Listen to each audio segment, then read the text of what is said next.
I would like to speak a little bit about my mission, working with Yeshua, who is Jesus, and how I have to create a space of the heart, a centre of the heart, because Yeshua comes through with the message of unconditional love and unity. This is fifth dimensional consciousness, and to bring that Christ light in. And so I want to tell you a bit about the story of how this came to me. So the past, I would say, well, it was 4 weeks ago really, but for 3 weeks I was going to church because Ariel had asked to be baptised, and I wanted her to have that divine connection for herself. She'd been asking about Jesus, and she'd been asking about God and baptism. She had been seeing on TikTok people being baptised, and she felt in herself, because we're a non-religious family, we're spiritual, so we've always spoken about Jesus and God and the archangels and spirit guides, but never have we been drawn to religion. And so Ariel was never baptised into any religion, so now she's coming and asking for it herself. And we have had discussions, and when we were in Spain, we joined a Christian church to sadly find that it was very restrictive and judgmental, and certainly close to people like myself who were healers and mediums. So I was feeling, certainly in that space, I couldn't be my authentic self, and I was judged, and I was seen as a bit of a outcast. I certainly felt that in my heart. And so we decided with the Spanish Christian church we wouldn't choose that to have her baptized. So recently she was asking again, and so we found a church that we thought was going to be lovely. And I say going to because it's very much a cycle of the same old. And I had been going for 3 weeks, so we had gone 5 times in 3 weeks. Mostly the experience was lovely. The people were certainly lovely. They were very welcoming.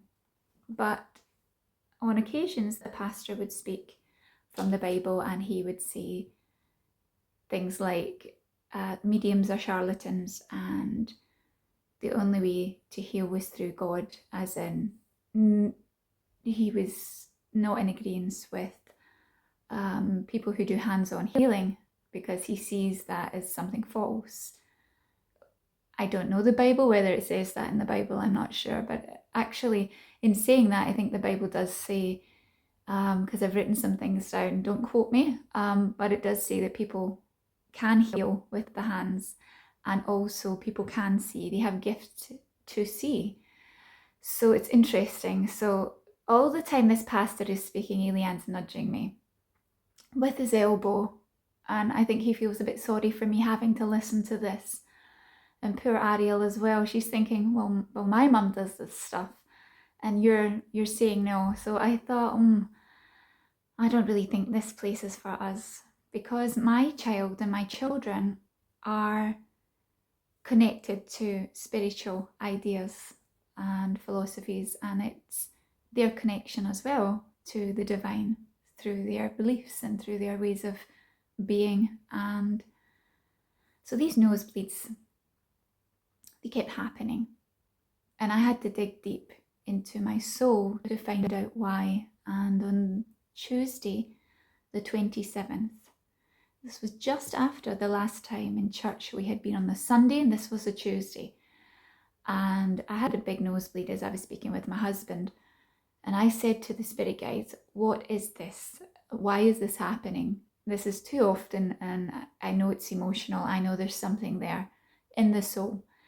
And the instant I asked, I expected my normal guides to come through, and Jesus, Yeshua's energy, come through. And he said, it's the blood of Christ. And I said, what does that mean?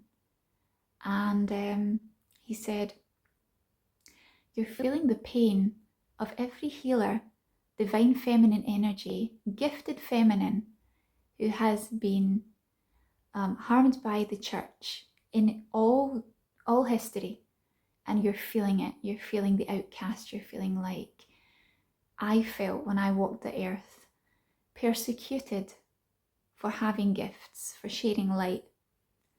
And it so resonated with me. And I was like, I don't want to go back to church. I don't like it there. I don't like feeling like I can't be my authentic self. I was actually told by one woman in the church, it's really funny. She was a prophet. She seen herself as a prophet, prophesying Bible statements. And I said to her in this church here, the one that I had been going to here, oh, well, I do that too. I said, I don't prophesy Bible, but I certainly give spirit information and wisdom. And she says to me, no disrespect, but I don't believe in what you do. And so I thought, oh, bless her, she's the loveliest soul. But this place is just, it felt like brainwashed. It felt like, it just didn't feel positive to me. It felt like it was a draining of energy and not a giving of energy. And Yeshua agreed with me that this was the case. And so that's all I needed. And I said, well, what about her baptism? And he said, you baptize her as her mother. You're connected to me through the heart, through truth, and through love. And so I thought, oh, I don't know if I'm ready for that. I said, maybe I should go first. I should baptize myself with you. So my journey began with him on the 27th of May. And from that day, we go 33 days together. And on the 33rd day, I will baptize myself with him and maybe a few others close around me. And then I will work with him continuously to build a stronger relationship of that Christ light so that I can share his wisdom with others and his love with others. So on the Tuesday, later, after the nosebleed had stopped, and they have never been back because the message was clear that I was to build the temple. This was the message he gave me. I was to build the center of the heart for people like me who loved God, who loved Jesus, Yeshua, who loved archangels, who loved crystals, who loved connecting with the divine through their own gifts of the third eye and crown, who were healers, the herbalists, the people who don't quite fit into the church environment or the religious environment, who still have their own divinity and want to share it and want to be loved and want to be welcomed. And so it was a big mission for me. And I remember on the Wednesday, I had a bit of a meltdown. I thought, can I do this? Do I have what it takes to build this place? And Yeshua had shown me a beautiful vision of the outcome of this space was to have land and to build with our hands a space with clay, and it's dome shaped. It was beautiful and white, which represents purity and divine connection. And I remember thinking, oh, I don't know anything about this. I don't know the legalities. I don't know how to start. And he said to me, start with the community, bring them together in a space and let the love shine.